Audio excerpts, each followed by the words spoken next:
Hay algo que no te deja dormir esta noche. No es ruido de fuera, no es el calor, ni el frío, ni ninguna molestia física.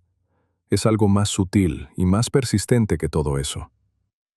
Es la sensación de que no fue suficiente, de que lo que hiciste hoy, lo que eres, lo que has construido, no alcanza, de que hay una distancia entre donde estás y donde deberías estar, y esa distancia de noche se siente como un abismo. Es el miedo a fracasar, o peor, la sospecha de que ya estás fracasando y que todavía no te has dado cuenta del todo. Y lo extraño es que puede que desde fuera todo parezca bien. Puede que tengas trabajo, puede que tengas personas que te quieren, puede que hayas hecho cosas hoy que a cualquier observador externo le parecerían perfectamente razonables. Pero de noche, en el silencio, hay una voz que tiene su propio criterio. Y su criterio nunca está satisfecho.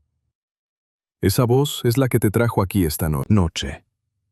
Y yo vine a hablar contigo sobre ella, no para silenciarla por la fuerza, porque eso no funciona, sino para entenderla, para ponerle nombre, para quitarle, poco a poco, el poder desproporcionado que tiene en la oscuridad.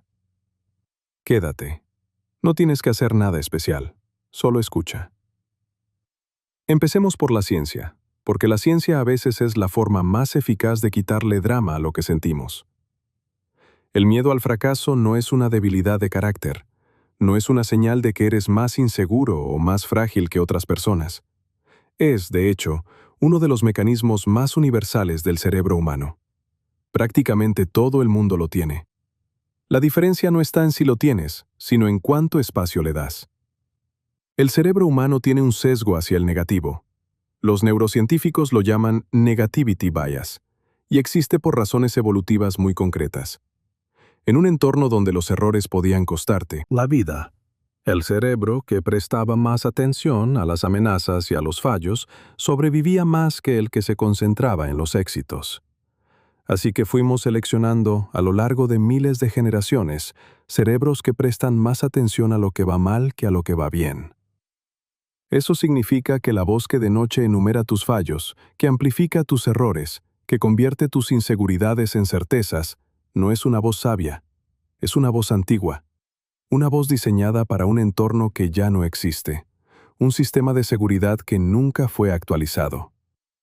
Y de noche, cuando la corteza prefrontal, esa parte del cerebro que pone las cosas en perspectiva, que sabe ver los matices, que puede decirte, espera, esto no es tan grave, empieza a perder potencia por el cansancio, esa voz antigua toma el mando. Y habla sin filtros. No es la verdad, es el cansancio hablando con la voz del miedo.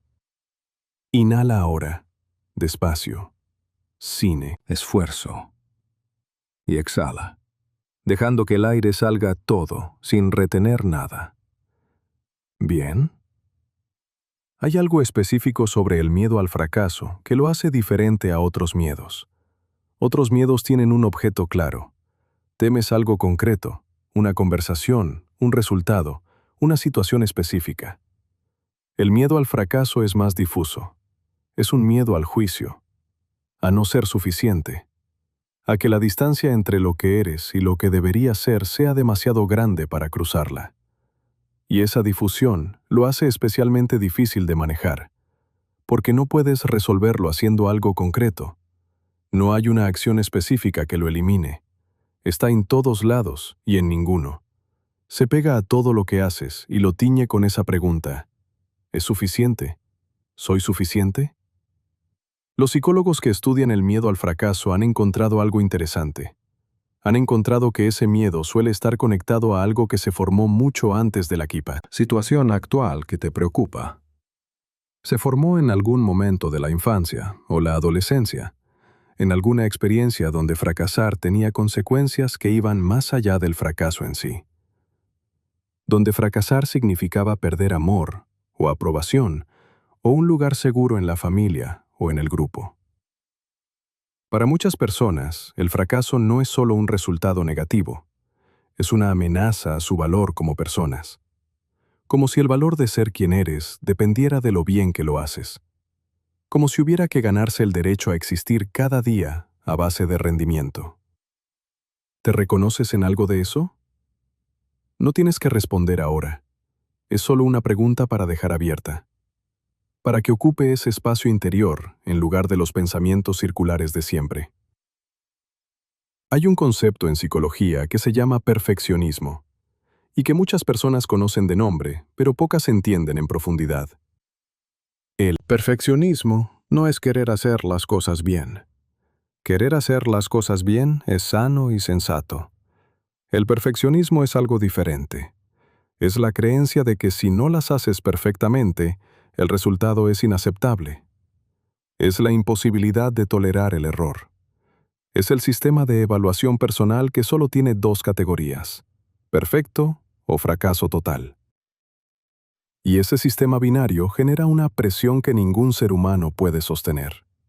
Porque ningún ser humano hace las cosas perfectamente. Nunca. Ni los que desde fuera parecen más exitosos, ni los más talentosos, ni los más preparados. Todos cometen errores. Todos tienen días malos.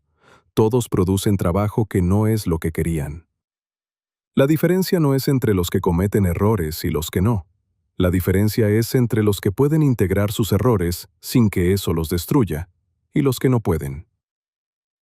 La investigadora Brené Brown ha dedicado décadas a estudiar la vergüenza y la vulnerabilidad. Y una de las cosas que encontró, estudiando a personas que describían tener una vida con sentido y conexión real, es que no eran personas sin miedo al fracaso. Eran personas que habían aprendido a relacionarse con ese miedo de manera diferente. Que podían decir: me equivoqué, esto no salió como quería, y eso no me define del todo. Que podían separar lo que hacen de lo que son. Lo que haces puede fallar. Lo que eres no fracasa por eso. Quiero preguntarte algo, y no tienes que responder en voz alta. Solo piénsalo mientras la voz continúa. ¿Cuándo fue la última vez que te diste permiso de ser mediocre en algo? No malo, no irresponsable, solo mediocre. Solo lo suficientemente bueno. Solo la versión que podías dar ese día con los recursos que tenías.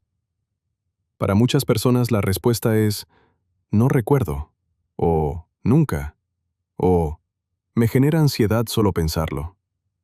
Y Eso dice mucho sobre la presión que llevas contigo, sobre el estándar que te aplicaste a ti mismo, que probablemente nunca aplicarías a nadie que quieras, que aceptarías sin problema en un amigo, en un hijo, en alguien a quien amas, pero que no te permites a ti mismo. Hay una trampa en el perfeccionismo que vale la pena nombrar. La trampa es esta. El perfeccionismo no te protege del fracaso. De hecho, en muchos casos lo provoca. Porque el perfeccionismo paraliza. Cuando el estándar es tan alto que cualquier resultado puede ser insuficiente, el cerebro a veces prefiere no intentarlo. Prefiere la procrastinación a la posibilidad del fallo. Prefiere el borrador infinito a la exposición del trabajo terminado. Prefiere la planificación perpetua a la acción que puede salir mal. Y esa parálisis, que viene del miedo a fracasar, produce exactamente lo que más temes. No hace la vida más segura, la hace más pequeña. Hay una historia que quiero contarte. No ocurre en ningún lugar específico, pero algo en ella puede resultarte familiar. Había alguien que quería construir algo. No sé qué exactamente. Puede que un negocio, puede que una obra, puede que una vida que se pareciera más a lo que imaginaba que podía ser. Lo que importa es que había algo que quería construir y que llevaba mucho tiempo sin construirlo. No por falta de capacidad, tenía capacidad. Había días en que lo que producía era genuinamente bueno. Había momentos en que la cosa empezaba a tomar forma y podía ver, aunque fuera de lejos, cómo podría ser. Pero había también una voz que aparecía siempre en el momento equivocado, cuando estaba a punto de dar el siguiente paso, cuando el trabajo estaba casi listo para ser visto, cuando la oportunidad estaba justo delante. Y la voz decía: todavía no es suficiente, todavía le falta. Si lo muestras ahora y no está perfecto, va a quedar claro que no eres tan bueno como creías. Y la persona escuchaba esa voz, volvía a la mesa, revisaba, refinaba, añadía, quitaba, y el trabajo mejoraba, a veces, Pero la voz no se callaba, porque la voz no hablaba realmente del trabajo, hablaba de algo más profundo. Hablaba del miedo a ser visto y encontrado insuficiente. Un día, casi por accidente, la persona mostró algo que no había terminado de revisar. Lo mostró sin querer, o porque el tiempo se había acabado, o porque alguien se lo pidió directamente y no había forma de esquivarlo. Y el mundo no se derrumbó. La gente no la miró con desprecio. Hubo críticas, sí. Hubo cosas que podrían haber estado mejor. Pero hubo también algo que no esperaba. Conexión. Reconocimiento. La sensación de que lo que había construido, aunque imperfecto, le llegaba a alguien de una manera que importaba. Y entendió. Algo que la voz nunca le había dicho. Entendió que la perfección no conecta. La perfección impresiona, a veces, pero lo que conecta es la verdad. Y la verdad raramente es perfecta. Volvamos al cuerpo por un momento, porque el miedo al fracaso no vive solo en la mente. Tiene un lugar muy concreto en el cuerpo, y de noche, cuando la mente habla de él, el cuerpo responde. Nota si hay tensión en el pecho ahora mismo. Esa especie de apretamiento que ocurre cuando la presión es alta. Como si el pecho se estrechara un poco para proteger algo que hay dentro. Nota si el estómago está tenso. El sistema digestivo es muy sensible a la ansiedad. A veces lo primero que registra el cuerpo cuando hay miedo no es la mente, sino el vientre. Nota los hombros, esa zona que carga tanto. Que cuando llevamos la presión del rendimiento durante mucho tiempo, a veces se sube hacia las orejas sin que nos demos cuenta. Deja que caigan un poco si están altos. No hace falta que hagas un esfuerzo activo. Solo les das permiso, y ellos solos bajan. El miedo al fracaso activa el sistema de estrés del cuerpo. El cortisol sube. El corazón se acelera ligeramente. Los músculos se preparan. Es la misma respuesta que si estuvieras en un peligro físico real. Porque para el cerebro, la amenaza al valor propio se procesa de manera similar a la amenaza física. Y lo que calma ese sistema no es tener la respuesta correcta. No es resolver el problema. Es la señal de seguridad que el cuerpo reconoce. La exhalación lenta, el peso contra la cama, el calor familiar de las sábanas. El cuerpo siendo recordado de que en este preciso momento no hay ningún peligro real. Exhala ahora, lento, más lento de lo que crees necesario. Y al final de la exhalación, cuando ya no queda más aire, espera un instante antes de dejar entrar la siguiente inhalación. En ese instante de vacío, hay una quietud que el sistema nervioso reconoce. No hay peligro. Puedes bajar la guardia. Quiero hablar ahora de algo que rara vez se menciona cuando se habla del miedo al fracaso. Se habla mucho de cómo superarlo, de cómo ser más resiliente, de cómo no dejar que te paralice. Pero raramente se habla de lo que hay debajo de él. Debajo del miedo al fracaso, en la mayoría de las personas, hay algo que se parece mucho al amor. Suena extraño, pero escúchalo. ¿Por qué te importa no fracasar? En la superficie, porque las consecuencias prácticas serían difíciles. Pero si vas más adentro, si buscas la capa que hay debajo de la capa práctica, a menudo encuentras algo así. Porque me importa este trabajo. Porque quiero hacer algo que valga la pena. Porque quiero que las personas que me rodean estén bien. Porque quiero ser alguien de quien me pueda sentir orgulloso. El miedo al fracaso, en su raíz, habla de que algo te importa, de que tienes valores, de que hay cosas en tu vida a las que les das un peso real. Las personas que no les importa nada no tienen miedo al fracaso, simplemente no les importa. Así que esa voz que esta noche te dice que no hiciste suficiente, que podrías haberlo hecho mejor, que hay una distancia entre donde estás y donde deberías estar, esa voz, aunque habla con crueldad, viene de un lugar de cuidado. Viene de alguien que se preocupa, que quiere hacerlo bien, que quiere que las cosas importen. El problema no es que te importe. El problema es la forma en que eso que te importa se ha convertido en un látigo en lugar de en un faro. En algo que te castiga en lugar de algo que te guía. Y esa conversión, de faro a látigo, ocurre cuando el amor que hay debajo del miedo se pierde en el camino, cuando lo que queda es solo la Presión, sin la ternura. Solo el estándar, sin la compasión. Esta noche, puedes intentar recordar que debajo de todo ese peso hay algo que se parece al cuidado. Y tratarte desde ahí. Desde el amor que te tienes aunque esté deformado en miedo. Desde la ternura que hay debajo de la exigencia. Hay algo que la cultura del rendimiento hace que es especialmente dañino y que rara vez se nombra. Nos enseña a medir el valor de una persona, incluido el propio, en función de lo que produce, de lo que logra, de los resultados que puede mostrar. Y eso crea una identidad frágil, una identidad que depende del siguiente resultado, que se construye y se destruye con cada proyecto, con cada evaluación, con cada comparación con otras personas que parecen estar haciendo más o haciéndolo mejor. Los psicólogos llaman a esto identidad contingente, una identidad cuyo valor está condicionado a ciertos resultados. Y las personas con identidad contingente muy marcada suelen tener una característica en común.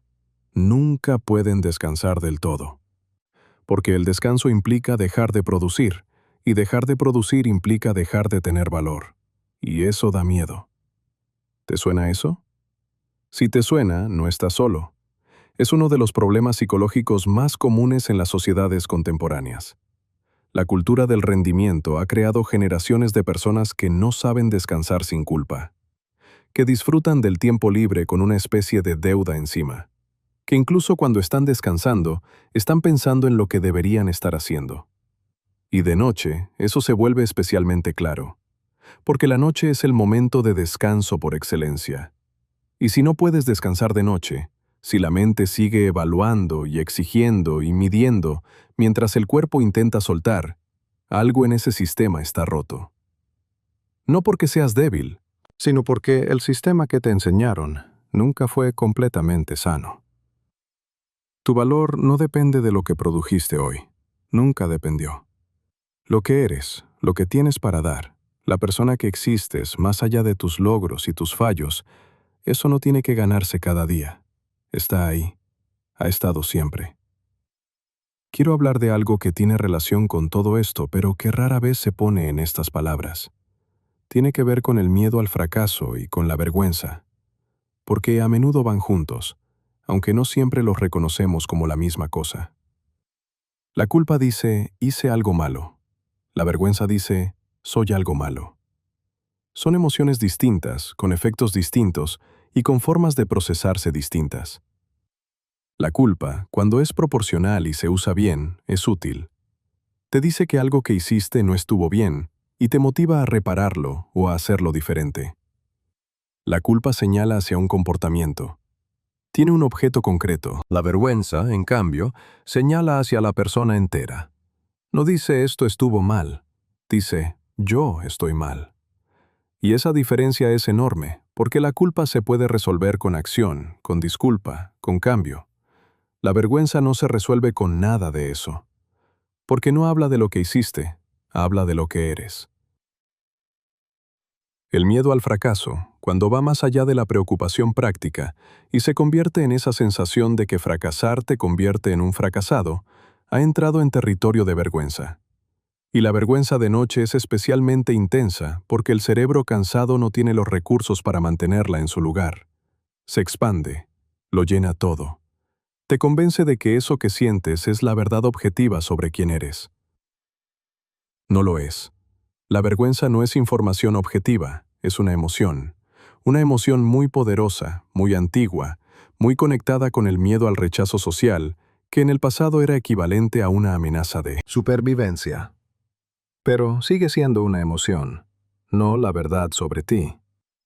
Lo que hiciste o dejaste de hacer hoy no define lo que eres. No en términos totales, no de manera permanente.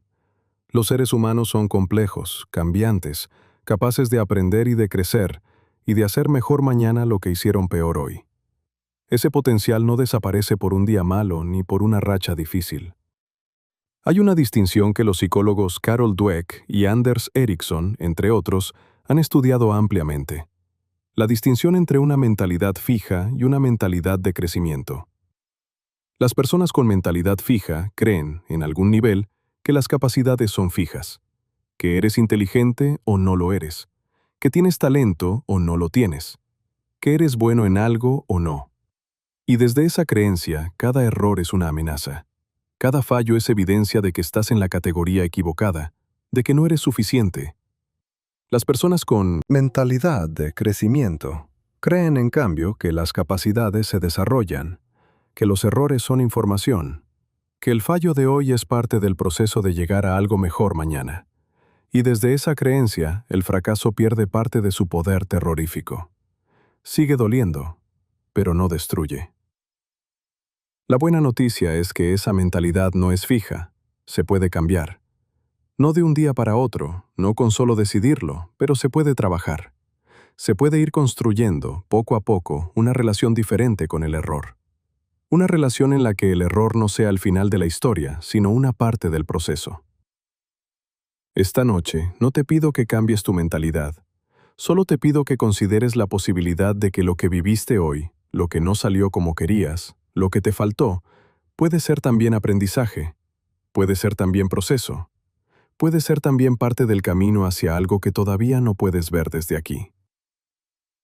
Quiero contarte algo. Una historia breve, sin lugar ni tiempo concreto. Había un artesano que hacía cerámica. Llevaba años haciéndolo. Sus manos conocían la arcilla de una manera que las palabras no podían describir bien.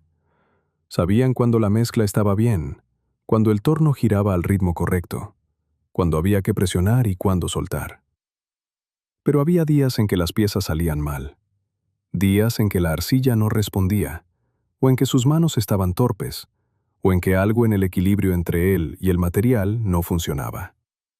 Y esas piezas rotas, esas piezas que habían empezado con intención y terminado en fractura, las guardaba todas en una caja en un rincón del taller. Al principio las guardaba por vergüenza, para que nadie las viera, para que nadie supiera que no todas sus piezas eran buenas. Con el tiempo la caja se fue llenando, y un día, mirándola, el artesano entendió algo. Las piezas rotas no eran evidencia de su fracaso.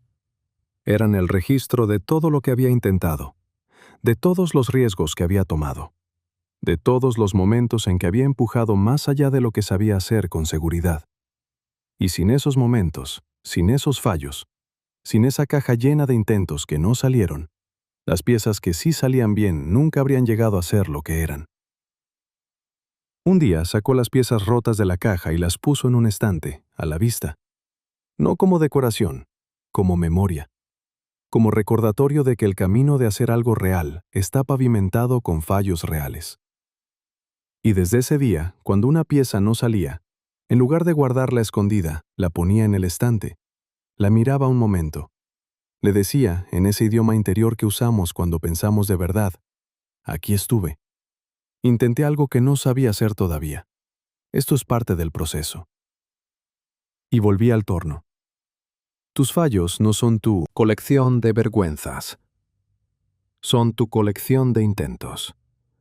Son la evidencia de que estás en el proceso, de que estás haciendo algo real. Vamos a hacer algo ahora. Un ejercicio sencillo que no requiere moverte ni hacer nada especial. Solo requiere honestidad. Piensa en algo que hiciste hoy que no salió como querías. Algo que la voz ha estado revisando esta noche. Solo una cosa. Nómbrala mentalmente. Ahora hazte esta pregunta. Hice lo mejor que podía hacer en ese momento, con la información que tenía, con los recursos que tenía, con el estado en que estaba. No la versión ideal. No la versión que habrías hecho si hubieras dormido bien, si hubieras tenido más tiempo, si las circunstancias hubieran sido perfectas. La versión real. La que realmente podías dar. Si la respuesta honesta es sí, entonces eso es lo que había, no hay más. Hiciste lo que podías. Y juzgarte por no haber hecho lo que no podías es tan injusto como juzgar a alguien por no haber volado cuando no tiene alas. Si la respuesta honesta es no, si hay algo concreto que podrías haber hecho mejor y que reconoces como tal, entonces tienes información útil. No para castigarte, para aprender, para hacer algo diferente la próxima vez que te encuentres en una situación parecida. Los errores son útiles cuando se aprende de ellos. Son destructivos cuando se usan para construir un caso contra uno mismo. Esta noche, ¿puedes usar lo que no salió bien como información en lugar de como evidencia? Hay algo que el miedo al fracaso hace de noche que es especialmente agotador. Compara. La comparación con otros es uno de los combustibles más potentes del miedo al fracaso. De noche, cuando el cerebro no tiene los filtros de día, la comparación se vuelve salvaje. Ese compañero que parece más avanzado. Esa persona en las redes que muestra los resultados que tú todavía no tienes. Esa versión imaginaria de ti mismo que podría haber existido si hubieras tomado otras decisiones, si hubieras empezado antes, si hubieras tenido más. La comparación es siempre injusta, siempre, porque compara tu interior con el exterior de otra persona. Compara tu proceso completo, con sus dudas y sus noches difíciles y sus días de parálisis, con la versión curada y presentable que otras personas muestran al mundo. Nadie muestra sus noches difíciles. Nadie muestra los meses en que no avanzó. Nadie muestra las versiones que descartó, los intentos que fallaron, las veces que dudó de si seguir. Lo que ves del camino de otros es siempre una fracción. Y comparar tu fracción con su fracción, sin ver el resto, es construir una historia que no refleja la realidad. La única comparación que tiene sentido es con quién eras ayer, con lo que sabías hace un año, con los obstáculos que enfrentaste antes y que ahora parecen pequeños porque los superaste. Esa comparación te dice algo real. Te dice que estás en movimiento, que el proceso existe, que no estás en el mismo lugar que estabas. ¿Has avanzado algo en el último año? No en comparación con nadie, en comparación contigo. Lo más probable es que sí. Que hay algo que sabes ahora que no sabías. Algo que puedes hacer ahora que antes no podías. Algo que entiendes de ti mismo que antes era opaco. Eso cuenta, aunque de noche no lo parezca. Hay algo específico sobre el miedo al fracaso que lo hace diferente a otros miedos. Otros miedos tienen un objeto claro. Temes algo concreto, una conversación, un resultado, una situación específica. El miedo al fracaso es más difuso. Es un miedo al juicio, a no ser suficiente, a que la distancia entre lo que eres y lo que deberías ser sea demasiado grande para cruzarla. Y esa difusión lo hace especialmente difícil de manejar, porque no puedes resolverlo haciendo algo concreto. No hay una acción específica que lo elimine. Está en todos lados y en ninguno. Se pega a todo lo que haces y lo tiñe con esa pregunta. ¿Es suficiente? ¿Soy suficiente? Los psicólogos que estudian el miedo al fracaso han encontrado algo interesante. Han encontrado que ese miedo suele estar conectado a algo que se formó mucho antes de la situación actual que te preocupa. Se formó en algún momento de la infancia o la adolescencia, en alguna experiencia donde fracasar tenía consecuencias que iban más allá del fracaso en sí. Donde fracasar significaba perder amor, o aprobación, o un lugar seguro en la familia o en el grupo. Para muchas personas, el fracaso no es solo un resultado negativo. Es una amenaza a su valor como personas. Como si el valor de ser quien eres dependiera de lo bien que lo haces. Como si hubiera que ganarse el derecho a existir cada día a base de rendimiento. ¿Te reconoces en algo de eso? No tienes que responder ahora. Es solo una pregunta para dejar abierta, para que ocupe ese espacio interior en lugar de los pensamientos circulares de siempre. Quiero detenerme aquí un momento, antes de seguir, y hablar de algo que rara vez se menciona en las conversaciones sobre el rendimiento y el éxito. Algo que se esconde detrás de la ambición y de la exigencia y de los estándares altos. Se llama el coste del esfuerzo constante. Cuando llevas mucho tiempo esforzándote, cuando llevas mucho tiempo empujando hacia adelante, cuando llevas mucho tiempo siendo la persona que no se rinde, que sigue, que busca la manera, ese esfuerzo acumula algo en el cuerpo y en la mente que no siempre se ve desde fuera. Acumula tensión. Acumula una especie de contracción interna permanente. Una postura de espera y de preparación que nunca se suelta del todo, porque siempre hay algo más que hacer, algo más que demostrar, algo más que alcanzar. Y esa contracción, mantenida durante años, empieza a sentirse como la forma normal de estar en el mundo. Como si relajarse fuera peligroso, como si soltar significara perder algo, como si el descanso real, el descanso sin culpa, fuera un lujo que todavía no te has ganado. Pero el cuerpo no puede estar contraído para siempre. El sistema nervioso no puede mantener la alerta de manera indefinida sin consecuencias. En algún momento, la tensión acumulada pide ser reconocida. Y muchas veces lo hace de noche, cuando ya no hay manera de ignorarla. Esta noche, lo que sientes puede ser en parte eso. El coste acumulado de mucho esfuerzo sostenido. No un fallo, no evidencia de que no puedes, sino el peso legítimo de alguien que lleva mucho tiempo cargando con la presión de querer hacerlo bien. Y ese peso merece reconocimiento. No compasión victimista, reconocimiento honesto. Llevas mucho tiempo intentando, eso cansa. Ese cansancio es real y necesita descanso, no más exigencia.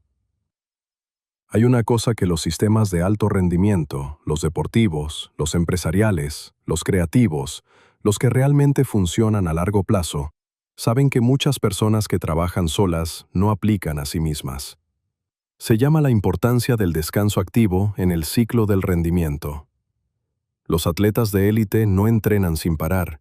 Sus programas incluyen días de recuperación, semanas de menor intensidad, periodos de descanso deliberado. No porque sean perezosos, sino porque saben algo que la fisiología confirma. El crecimiento no ocurre durante el esfuerzo, ocurre durante la recuperación. Cuando haces ejercicio físico intenso, las fibras musculares se rompen macroscópicamente. El crecimiento, el fortalecimiento, ocurre mientras el músculo repara esas microroturas durante el descanso. Sin el descanso, sin la recuperación, no hay crecimiento, solo desgaste. Lo mismo ocurre con el trabajo cognitivo, con la creatividad, con el aprendizaje. El cerebro necesita periodos de no esfuerzo para consolidar lo que aprendió, para establecer conexiones nuevas, para procesar lo que vivió. Los estudios sobre creatividad muestran que muchas de las mejores ideas ocurren en momentos de descanso, en la ducha, en un paseo, justo antes de dormir, porque es cuando el modo predeterminado del cerebro, ese modo que trabaja cuando no estás concentrado en nada específico, puede hacer su trabajo. El descanso no es el opuesto del rendimiento, es parte del ciclo del rendimiento. Es donde ocurre parte del trabajo más importante.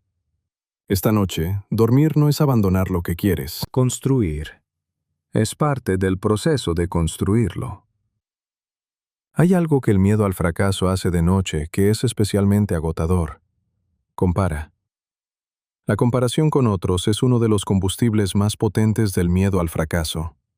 De noche, cuando el cerebro no tiene los filtros de día, la comparación se vuelve salvaje. Ese compañero que parece más avanzado, esa persona en las redes que muestra los resultados que tú todavía no tienes. Esa versión imaginaria de ti mismo que podría haber existido si hubieras tomado otras decisiones, si hubieras empezado antes, si hubieras tenido más. La comparación es siempre injusta, siempre. Porque compara tu interior con el exterior de otra persona. Compara tu proceso completo, con sus dudas y sus noches difíciles y sus días de parálisis, con la versión curada y presentable que otras personas muestran al mundo. Nadie muestra sus noches difíciles. Nadie. Muestra los meses en que no avanzó. Nadie muestra las versiones que descartó, los intentos que fallaron, las veces que dudó de si seguir. Lo que ves del camino de otros es siempre una fracción.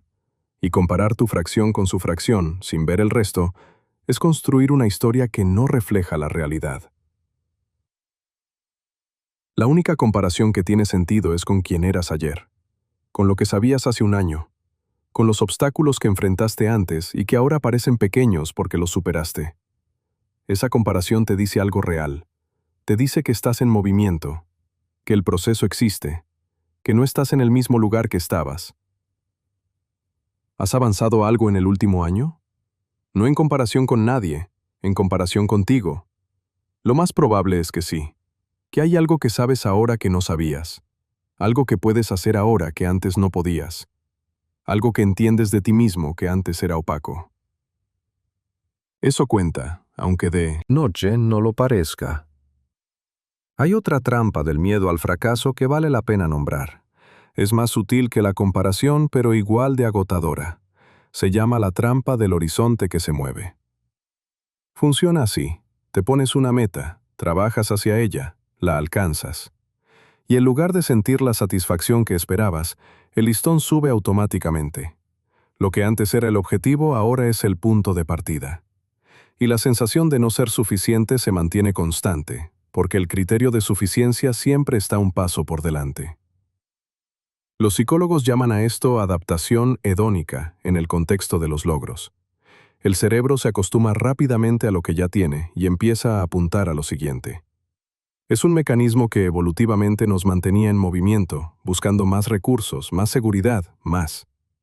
Pero en el contexto moderno, donde el más no tiene límite definido, ese mecanismo puede convertirse en una fuente de insatisfacción crónica. Alcanzas el nivel que querías en el trabajo y de repente el siguiente nivel parece insuficiente. Terminas el proyecto que llevabas meses construyendo y antes de poder celebrarlo, ya estás mirando todo lo que le falta. Consigues algo que hace un año habría parecido enorme y hoy parece ordinario porque el contexto cambió. Si te reconoces en eso, no es una señal de que seas insaciable o de que algo esté mal en ti. Es una señal de que el sistema que tienes para medir el éxito no incluye una parada en la que pararte a reconocer lo que ya has construido. Esa parada no es un lujo, es necesaria, no solo para el bienestar, también para el rendimiento. Las personas que nunca se permiten reconocer el camino recorrido se agotan antes. Las que aprenden a celebrar los avances, aunque sean pequeños, aunque no sean el destino final, tienen más combustible para seguir. Esta noche, antes de dormir, en lugar de contar lo que faltó, puedes contar una cosa que estuvo. Una sola. Algo de hoy, o de esta semana, o del último mes, que existió, que hiciste, que construiste, que ocurrió gracias a que tú estuviste ahí. No tiene que ser grande, puede ser mínima. Puede ser que terminaste algo que habías empezado, que tuviste una conversación difícil y la tuviste igual, que seguiste adelante en un día en que te costaba seguir, que estuviste presente para alguien que te necesitaba. Eso ocurrió. Fue real. Y merece ser visto, aunque sea solo por ti, aunque sea solo esta noche, antes de que los ojos se cierren. Siente el cuerpo ahora, todo él. El peso completo sobre la cama, la temperatura de las sábanas, el ritmo de la respiración, que ha ido haciéndose más lento sin que te hayas dado cuenta. Tu cuerpo está descansando aunque tu mente todavía no haya terminado del todo. El cuerpo es más sabio que la mente en estas cosas. Ya sabe que es hora. Ya está haciendo su trabajo. La frente, que se alice un poco más. Los hombros, que caigan un poco más. La mandíbula, que se suelte. El pecho sube y baja, arriba y abajo. Ese movimiento que no necesita tu permiso para seguir ocurriendo, que lleva toda la vida ocurriendo sin que hayas tenido que controlarlo. Tu cuerpo sabe descansar. Tu cuerpo quiere descansar. Solo necesita que la mente le dé un poco más de espacio para hacerlo. Esta noche puedes intentar recordar que debajo de todo ese peso hay algo que se parece al cuidado.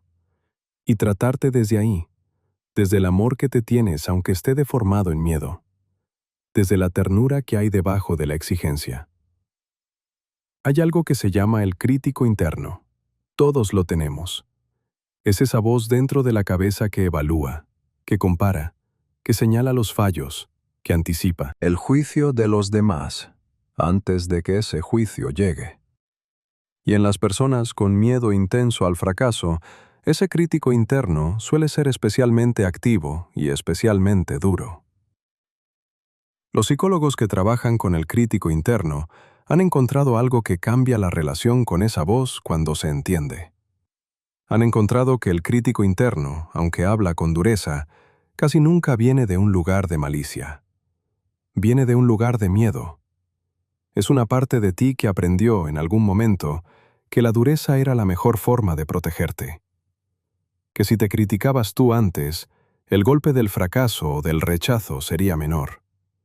Que si te exigías mucho, serías suficientemente bueno para que no te expulsaran del grupo, no te decepcionaran, no te rechazaran. Es una estrategia de supervivencia. No es la mejor estrategia, pero es una estrategia. Y fue útil en algún momento, o al menos el cerebro así lo creyó.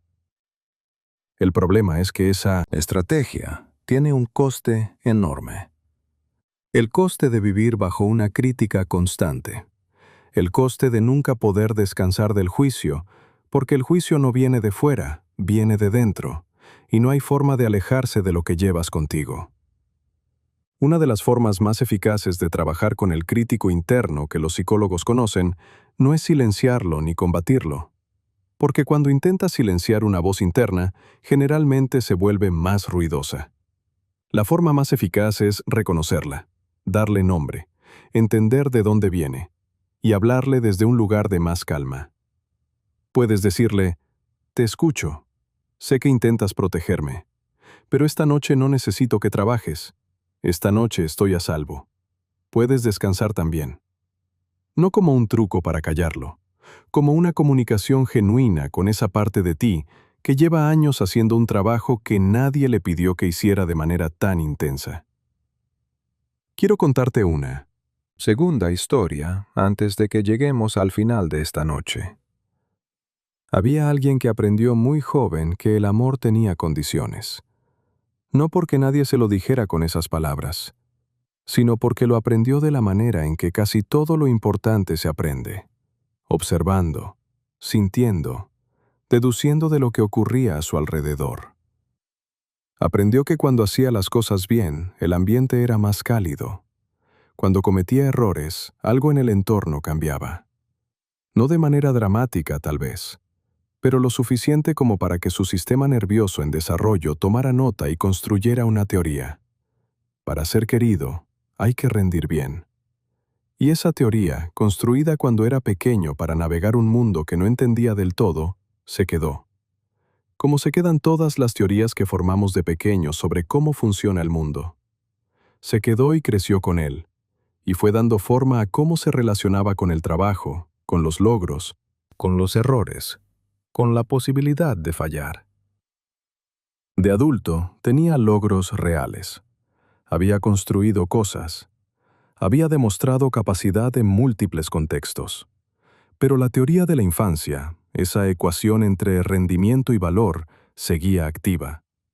Y de noche, cuando los logros del día no parecían suficientes, cuando la presión del siguiente paso era grande, volvía a ese lugar antiguo.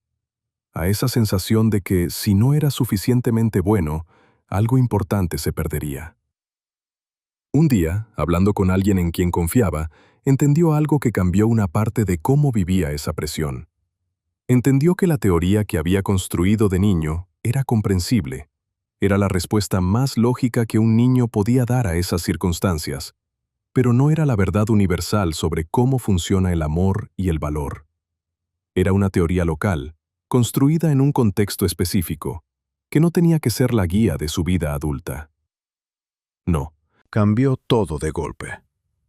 Las teorías que se forman en la infancia no se deshacen de un día para otro, pero algo se aflojó, algo se volvió menos absoluto. Empezó a poder distinguir, en algunos momentos, entre la presión del miedo antiguo y la presión real de las circunstancias actuales. Y esa distinción, pequeña al principio, fue haciéndose más amplia con el tiempo. Fue dándole un poco más de espacio para respirar, para equivocarse sin que el mundo se derrumbara, para descansar sin que eso significara abandonar lo que le importaba. No sé qué teoría construiste tú de pequeño sobre el rendimiento y el valor.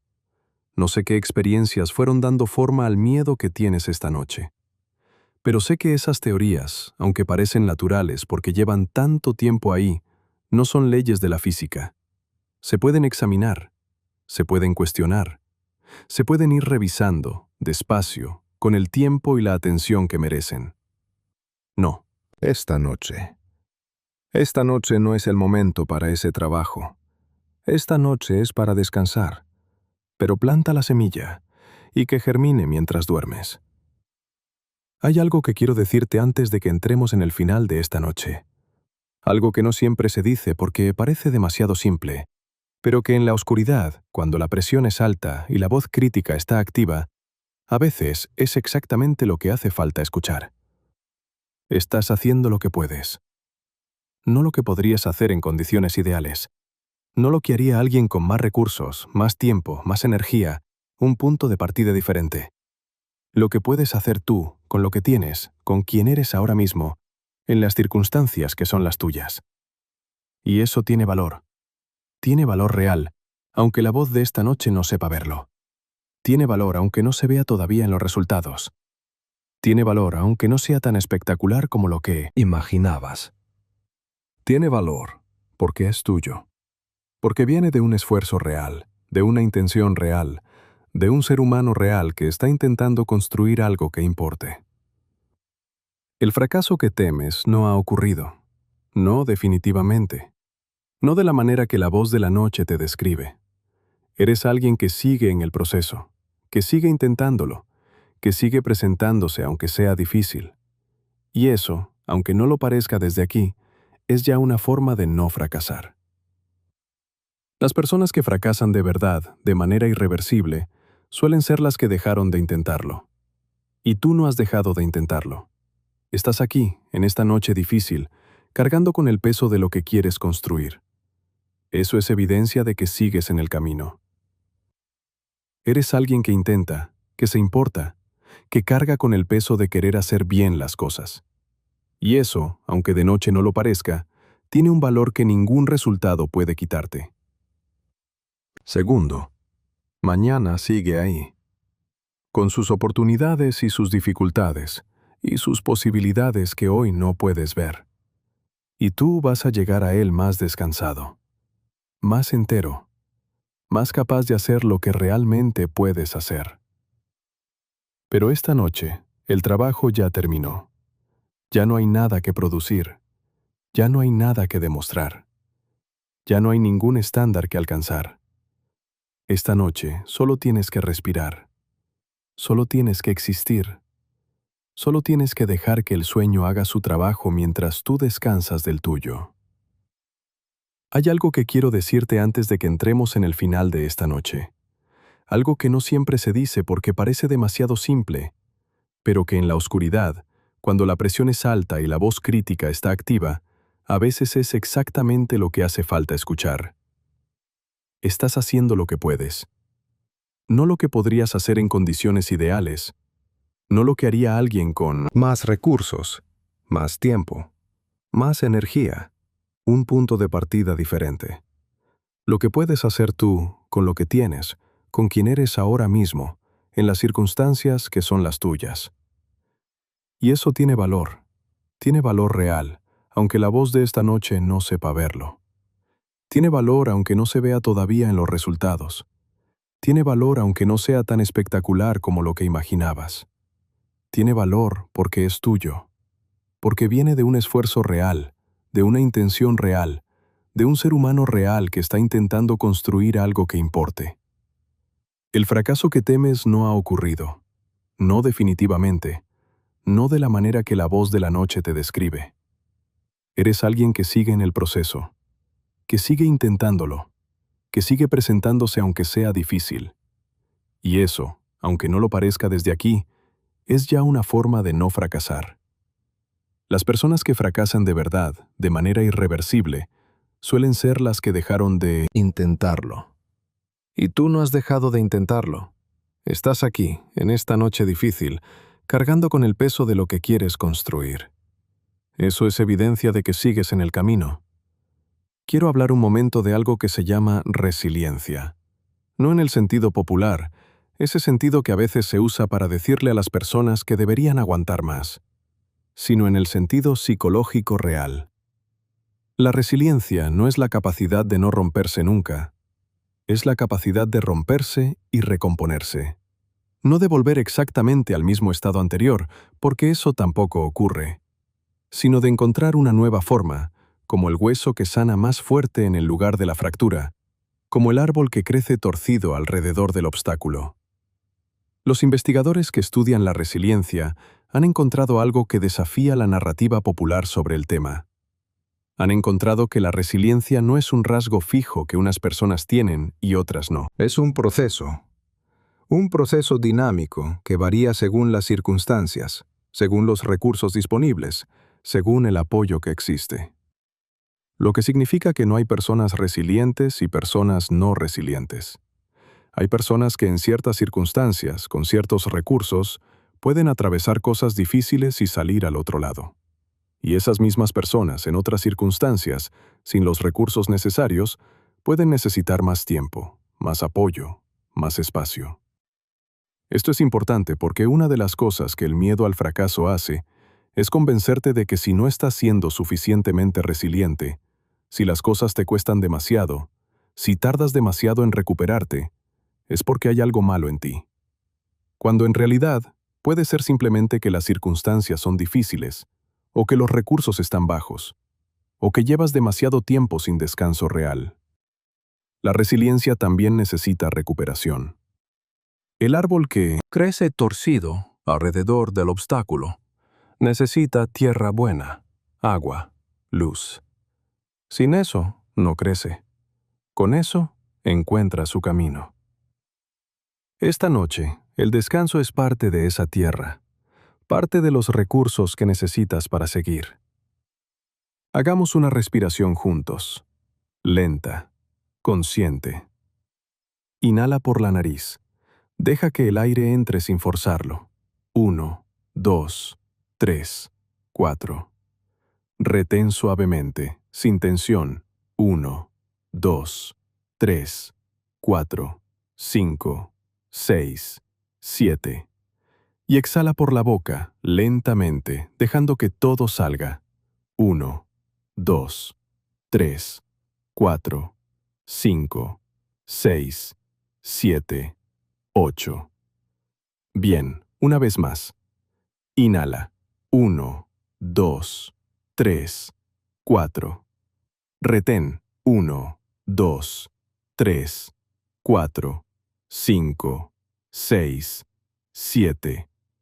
Exhala, todo hacia afuera. 1, 2, 3, 4, 5, 6, 7, 8. Eso que acabas de hacer tiene un efecto real en el sistema nervioso.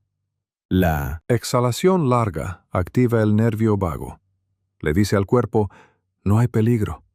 Puedes soltar la guardia. El trabajo de hoy terminó. Esta noche solo tienes que respirar. Solo tienes que existir.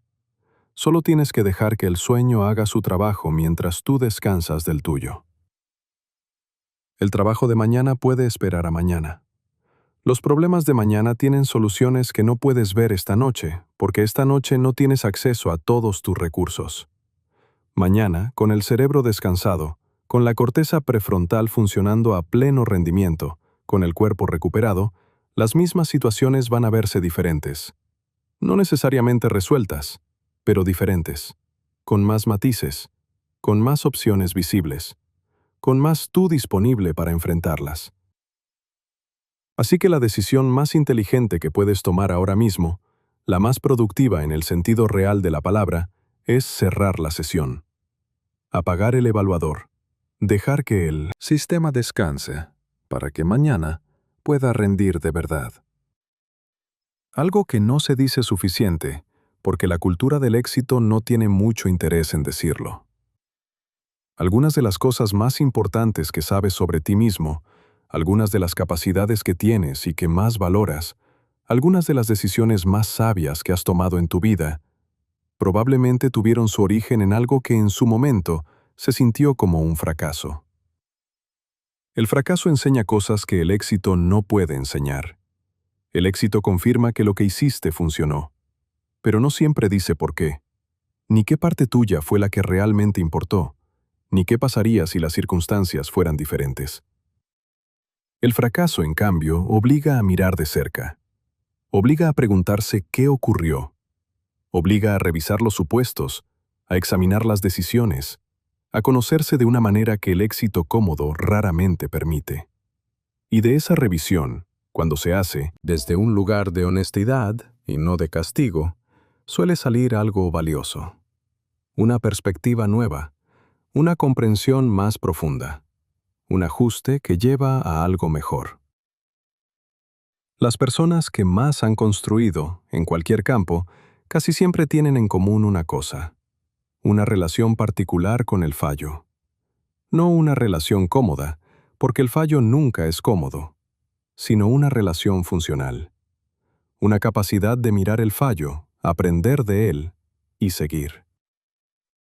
No te estoy pidiendo que celebres tus fracasos esta noche, solo que les des un lugar que no sea el de la catástrofe definitiva. Que sean parte del proceso, que sean información, que sean, en el mejor caso, el precio de haber intentado algo que valía la pena intentar.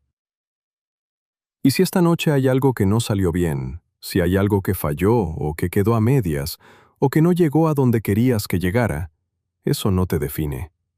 Es parte del camino, y el camino sigue. Antes del descenso final, quiero hacer contigo un recorrido completo por el cuerpo, más lento que cualquier cosa que hayamos hecho esta noche, dejando que cada parte reciba atención antes de soltarse del todo. Pero antes de eso, una última cosa que quiero que te lleves contigo esta noche, antes de que los ojos se cierren del todo. El miedo al fracaso vive de una creencia que rara vez se examina. La creencia de que si fracasas en algo importante, algo en ti queda irremediablemente dañado, que hay un punto de no retorno, un nivel de fallo del que no se vuelve. Pero la historia está llena de personas que fallaron exactamente de la manera que más temían, que perdieron lo que creían que no podían perder, que llegaron al punto que pensaban que los destruiría, y que, con tiempo, descubrieron que no, que había algo en ellos que era más resistente de lo que imaginaban, que el suelo seguía ahí incluso en los momentos en que no lo podían sentir. No te lo digo para que el miedo desaparezca. El miedo es parte del proceso de hacer cosas que importan. Si no tuvieras nada que perder, no tendrías miedo. Y si no tuvieras miedo, probablemente no te importaría tanto. Te lo digo para que el miedo no sea más grande de lo que es, para que la catástrofe nocturna vuelva a sus proporciones reales, para que puedas decirle a esa voz: te escucho. Sé que intentas protegerme de algo que duele, pero lo que me muestras no es el futuro, es solo una posibilidad entre muchas, y no puedo saberlo esta noche. Así que esta noche te dejo descansar también. Porque hasta el miedo necesita descanso. La coronilla, el punto más alto. Nota si hay tensión ahí. Y con la siguiente exhalación, deja que se deshaga un poco. Como si el peso de todos los pensamientos que cargaste hoy empezara a disolverse desde arriba hacia abajo. La frente es el lugar donde se instalan los pensamientos que no terminan. Deja que se alise completamente, que cada preocupación se suavice hasta convertirse en nada más que la piel quieta de una frente que ya no necesita fruncirse. Las sienes, las mejillas, esos músculos pequeños que guardamos contraídos sin darnos cuenta. Deja que se suelten, que la cara descanse como la cara de alguien que ya terminó, que ya puede dejar de esforzarse. La mandíbula. Es el lugar donde guardamos tanta tensión acumulada, tanto esfuerzo no expresado, tanta presión sostenida. Deja que caiga apenas, que los dientes se separen ligeramente, que ese músculo que lleva horas trabajando finalmente pueda descansar. La lengua. Hasta la lengua se tensa cuando estamos bajo presión. Deja que descanse plana en la boca, que no sostenga ninguna palabra que todavía no se ha dicho. El cuello. Que se apoye completamente en la almohada, que no sostenga nada. La cabeza pesa varios kilos y el cuello la ha estado sosteniendo todo el día. Esta noche, la almohada lo hace. Los hombros. Que caigan hacia la cama. Y un poco más. Sin forzar nada, solo dando permiso. Todo lo que cargaron hoy puede reposar aquí, en este colchón, sin que tú tengas que sostenerlo más. Los brazos. Que descansen pesados a los costados o sobre el cuerpo. Las manos abiertas. Los dedos sin tensión. Las manos abiertas le dicen al sistema nervioso algo importante. No estoy agarrando nada. No estoy reteniendo nada. Puedo soltar. El pecho, que sube y baja con cada respiración. Ese movimiento fiel, constante, que no necesita tu control para seguir ocurriendo. Observa cómo ocurre solo, sin esfuerzo, sin que tú hagas nada. El corazón, que late dentro del pecho al ritmo que necesita. Más lento ahora que hace una hora. El cuerpo haciéndose. Eco de la calma que va llegando. El abdomen, que se expande cuando el aire entra y se contrae cuando el aire sale, sin tensión, sin contracción, solo el movimiento natural de un cuerpo que respira. La espalda, toda la extensión de la espalda contra el colchón. Deja que cada vértebra se apoye, que la columna descanse sin tener que sostener el peso vertical del día. Las caderas, la pelvis, que se hundan en el colchón, que cedan completamente. Los muslos, las rodillas, las pantorrillas, todo pesado, todo quieto. El peso de unas piernas que caminaron y estuvieron de pie y sostuvieron el cuerpo durante horas. Esta noche pueden descansar. Los pies, los talones, los dedos de los pies. El último lugar. Deja que se suelten completamente, que no haya ninguna tensión guardada en ningún rincón del cuerpo. Todo tu cuerpo, de la coronilla a los pies, está siendo sostenido ahora mismo. No tienes que sostener nada. No tienes que esforzarte. No tienes que rendir. Solo existir. Solo respirar. Solo ser un cuerpo que descansa en la oscuridad después de un día que ya terminó. Ahora vamos bajando, sin prisa, paso a paso. La mente puede seguir teniendo pensamientos, no hay que pararlos. Solo hay que dejar de seguirlos activamente. El trabajo de hoy terminó. Lo que hiciste, lo hiciste. Lo que no hiciste, seguirá ahí mañana si es que importa. Esta noche ya no puedes añadir nada al resultado del día. El día cerró. Y con él, la posibilidad de rendir más o de hacerlo mejor. Eso no es una derrota. Es simplemente que la jornada terminó, como terminan todas. Y después de que termina la jornada, el ser humano necesita lo que siempre ha necesitado: oscuridad, quietud y el permiso de no hacer nada durante unas horas. Imagina que el peso de esta noche, toda esa presión que has estado cargando, tiene una forma. No importa cuál, un objeto pesado, una nube oscura, lo que sea que llegue a tu mente. Y ahora, imagina que lo depositas suavemente, aquí mismo, en la cama. Que lo sueltas de las manos. Que lo dejas reposar a tu lado sin tener que sostenerlo. Mañana puedes volver a tomarlo. Mañana, descansado, puedes mirarlo de otra manera. Puedes verlo con más claridad. Puedes encontrar en él cosas que esta noche no ves.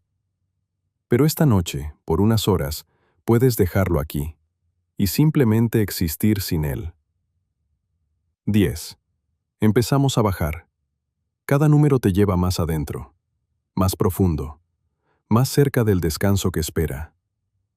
9. Los pensamientos se van volviendo más lentos, menos urgentes. El cerebro empieza a saber que ya no hay nada que resolver esta noche. 8. Los músculos de la cara se relajan completamente. No hay ninguna expresión que mantener. Nadie te mira. Puede ser solo un cuerpo que descansa. 7. Los hombros que ya no cargan nada. El peso de la presión depositado. Las manos abiertas, los dedos sueltos. 6. La mitad del camino. A partir de aquí, cada número te lleva más quieto. La oscuridad de la habitación es familiar, es tuya. No hay nada que temer aquí. 5. La respiración más lenta, el cuerpo más pesado, el sueño más cercano. Ya casi puedes sentirlo, ese umbral suave que está justo ahí. 4. Los pensamientos que quedan son solo ecos. Ya no tienen la urgencia que tenían hace una hora. El cerebro sabe que es tarde. El cuerpo sabe que es hora. 3. Tan cerca del sueño que el límite entre pensar y soñar se empieza a difuminar. Las imágenes que llegan ya no siguen una lógica del todo coherente. Es una señal de que estás cruzando el umbral. 2. Casi. Todo el cuerpo. Entregado. La cama lo sostiene todo. No hay esfuerzo, no hay tensión. Solo este peso agradable de quien ya puede soltar. 1. El último número. Y al otro lado, solo quietud. Solo este cuerpo respirando en la oscuridad.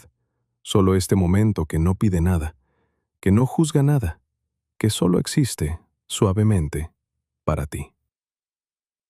No eres lo que produces. No eres la suma de tus logros. No eres la distancia entre donde estás y donde crees que deberías estar. Eres alguien que intenta, que se importa, que carga con el peso de querer hacer bien las cosas. Y eso, aunque de noche no lo parezca, tiene un valor que ningún resultado puede quitarte. Mañana sigue ahí, con sus oportunidades y sus dificultades y sus posibilidades que hoy no puedes ver. Y tú vas a llegar a él más descansado, más entero, más capaz de hacer lo que realmente puedes hacer. Pero esta noche, el trabajo ya terminó. Ya no hay Nada que producir. Ya no hay nada que demostrar. Ya no hay ningún estándar que alcanzar. Esta noche solo tienes que respirar. Solo tienes que existir. Solo tienes que dejar que el sueño haga su trabajo mientras tú descansas del tuyo. Eres suficiente. Esta noche, exactamente como estás, con todo lo que hiciste y todo lo que no hiciste, con todos los logros y todos los fallos y todas las preguntas sin respuesta, eres suficiente. No porque lo hayas demostrado hoy, no porque los resultados lo confirmen, sino porque tu valor no estaba en juego. Nunca lo estuvo. Esa es la cosa que el miedo al fracaso nunca te deja ver con claridad, que el partido sobre quién eres no se juega en los resultados. Mañana va a llegar, y con él una nueva oportunidad de intentar, de equivocarte un poco menos que ayer, o de equivocarte de maneras nuevas que te enseñen cosas que el éxito no enseña, de seguir construyendo lo Que quieres construir, paso a paso, con la paciencia que el proceso requiere. Pero para llegar a ese mañana completo, necesitas pasar por esta noche. Y esta noche solo te pide una cosa: descanso. Suelta un poco más. Un poco más. Y un poco más todavía. La voz que te juzga esta noche no tiene razón para seguir activa. El trabajo terminó. El juicio puede esperar. Esta noche no hay tribunal. Solo hay un cuerpo que necesita descansar.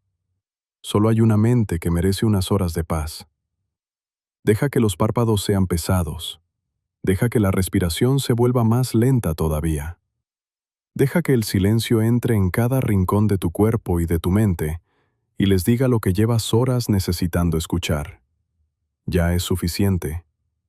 Ya fue suficiente. Puedes parar. Hay personas que te importan, cosas que quieres construir, razones por las que mañana vas a volver a Levantarte e intentarlo. Esas razones no desaparecen porque hayas dormido. Al contrario, estarán más claras, más presentes, más tuyas. Esta noche no eres lo que produces. Esta noche eres solo esto, una persona que necesita descansar. Y eso es suficiente. Eso siempre fue suficiente. Duerme.